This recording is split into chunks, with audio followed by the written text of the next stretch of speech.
So here's the thing, Devil Fruit Awakenings are all fine and dandy, right? I remember when I first got to see Doflamingo turning the buildings around him into strings and soy facing all over the place. But as fun as Devil Fruit Awakenings are, there are some issues that I have thought about regarding how they work. So firstly, I'll just explain what Devil Fruit Awakenings are and how they differ for the 3 different Devil Fruit types. But before I do that, please consider giving this video a like and subscribe if you like it, because it really helps me out. So Devil Fruit Awakenings expand the abilities of your Devil Fruit powers. For both Paramecia and seemingly Logia type Devil Fruits, the effect is that your Devil Fruit ability now extends to affecting the area around you, external to just your body. So if you have the power to conjure strings from your fingers, for example, once awakened, you become able to turn your surroundings into strings too. The exception is found in Zoan type Devil Fruits, because with these it differs in that your power is greatly enhanced, but it generally causes the animal instinct within the Zoan Devil Fruit to take over, leaving you in a constant animal-like state, which we can see in the impaled down jailer beasts. And as far as we know, this is irreversible. If this process doesn't take place and you retain your consciousness, free will, then you will simply be granted very heightened powers, such as what we see with Lucci during Egghead. Now, this is a very neato burrito mechanic to add to the One Piece world, but with how varied Devil Fruit abilities are, it does create issues in the more metaphysical Devil Fruit powers. So with that in mind, here's 5 Devil Fruit powers that make my brain don't work no good when I think about them being awakened and how that would work. So we're starting off with Dr. Vegapunk's Brain Fruit. One of the most valuable and impactful, if not the most impactful Devil Fruit of the world of One Piece so far is Vegapunk's Devil Fruit. But what would happen if he were to awaken the Devil Fruit ability?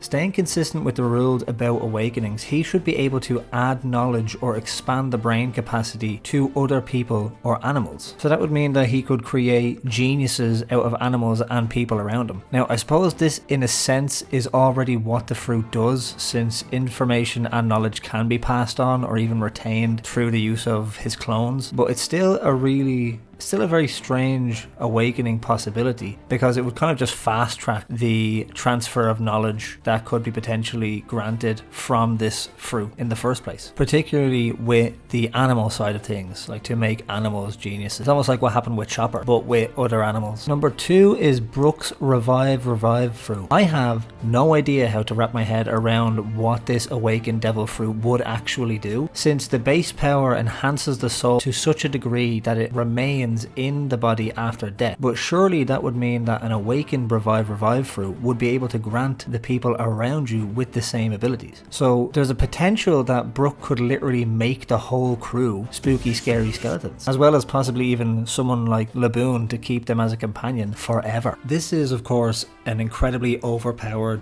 ability potentially, and for that reason I don't imagine that could be what it ends up being, because it just feels like that would take the show in a completely different direction if Brook could just revive anybody who dies. It would take all the stakes out of the show. Number 3 is Robin's Sprout Fruit. This one to me feels like it has the highest potential for combat and to elevate the crew to basically unbeatable levels for anyone who isn't able to completely nullify any physical moves or potentially Devil Fruit abilities such as Blackbeard, but even that, there could be ways around that. So imagine an awakened Sprout Fruit that can sprout other people's limbs instead of just their own. Nico Robin could copy, for example, Zoro's arms 1,000 times to generate 1,000 sword style, or conjure up 100 Luffy's arms for a Gatling Bajran Gear 5 gun. Imagine the amount of output she could create with that. It's effectively cloning Devil Fruit abilities in battle for specific instances. But then it even extends to, if this was the case, that's what the Devil Fruit Awakening is, she could also sprout her enemies' limbs in battle to use their own powers against them, which I think would be a really interesting mechanic and probably necessary for Robin to have by the end game in order to compete with the rest of the others. 4 is Gem's Bomb Fruit. Okay, so I understand that Gem's Devil Fruit is considered a fundamentally weaker version of Gladius's Pop Fruit from the Dressrosa arc, but the reason why I wanted to include this one is because Gem's ability specifically allows him to create explosions out of anything from his body, which means that an awakened version of this fruit should allow him to essentially instantly explode his enemies by converting their body parts to explosion. Now, I'm not sure if the Pop Pop fruit would also have this much of an instantaneous effect as the Bomb Bomb fruit, so that's why I'm putting it here instead of Gladius's. I mean, who knows, I could be wrong assuming that Gladius can't also just instantaneously explode a person's body just like a surface that they have been seen to do in the Dressrosa arc. I suppose you can let me know what your thoughts are on that in the comments. And finally, we land, pun intended, on the last fruit I thought of for this, which is Pizarro's Island fruit. Now, I have no idea how this would work in an awakened state since it inherently restricts itself to one certain type of space, but my best guess would be that it could either convert other things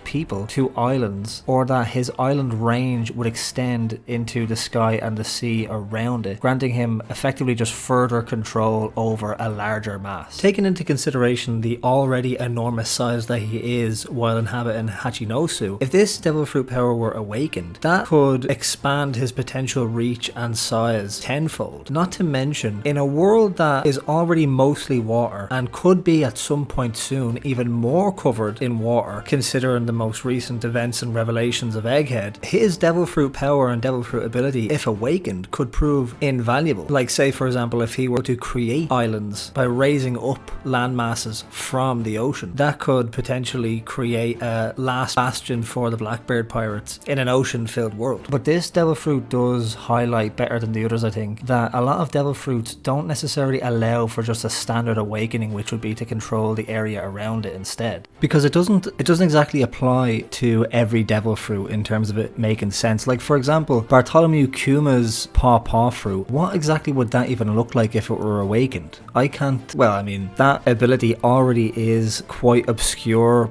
and abstracted from its actual definition, which is just that it can repel anything. Like, it doesn't exactly make sense that that can also somehow extract someone's pain and then condense it into a bubble. So that being awakened, I have no idea what that would look like, you know? Well, anyway, that's 5 odd devil fruit awakenings. Thanks for watching this far. I'll make another one soon of devil fruits that could become completely busted when awakened. But in the meantime, if you have any others that you thought of that don't really make sense awakened or would be just very strange awakened, be sure to let me know in the comments, and be sure to subscribe. Bye bye.